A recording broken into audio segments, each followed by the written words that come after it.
ส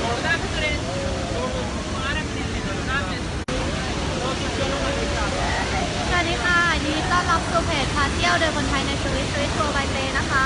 ตอนนี้เตที่นี่อยู่ที่น้ำตกลายพอชื่อดังน้ำตกที่ใหญ่ที่สุดในยุโรปนั่นเองเดี๋ยวให้ดูกล้องหน้านะคะว่าบรรยากาศที่นี่ตอนนี้เป็นยังไง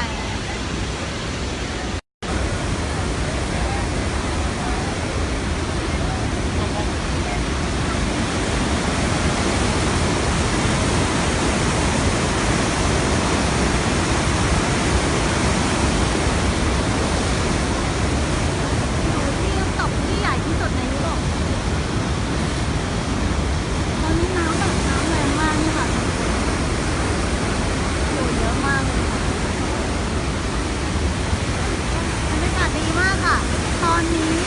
ยุโรปมีปัญหาเรื่องคลื่นความร้อนมากระทบที่ยุโรปนะคะ ใครดูแล้วก็ชัดหรือไม่ชัดเขียนเข้ามาทักด้วยหน่อยนะคะจะได้เล่าเรื่องร้อนมากๆของปีนี้ในรอบเกือบ20 ปีนะคะที่ยุโรปไม่ได้ร้อน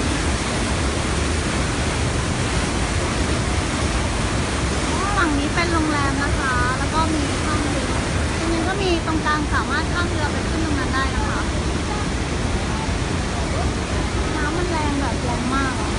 จะไปทางนี้นะคะน้ำแรงมากเหมือนเราจะไปดูเลยค่ะ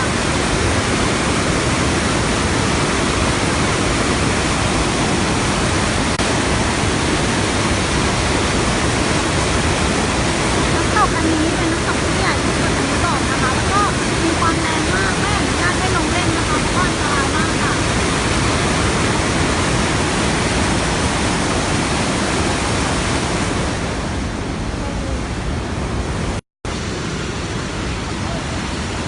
น้ำแรงมากค่ะมาทักทายแค่ข้างเรานะคะเดี๋ยวจะไปก่อนนะคะแล้วก็จะเป็นไลน์หน้านะคะเพราะเดี๋ยวจะพาลูกค้าไปของสนามบินมันจะเป็นยังไงสนามบินให้ดูนะคะว่าบรรยากาศ